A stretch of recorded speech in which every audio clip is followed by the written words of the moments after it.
This is the other exterior door and small courtyard in the walkout basement.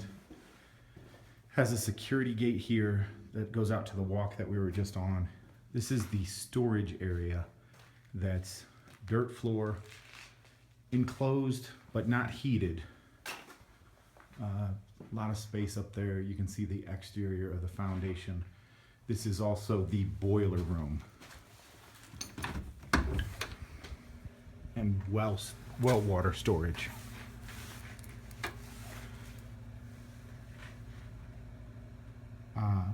Relatively new boiler, digital boiler. It's a little bit rare up here just because it's so new.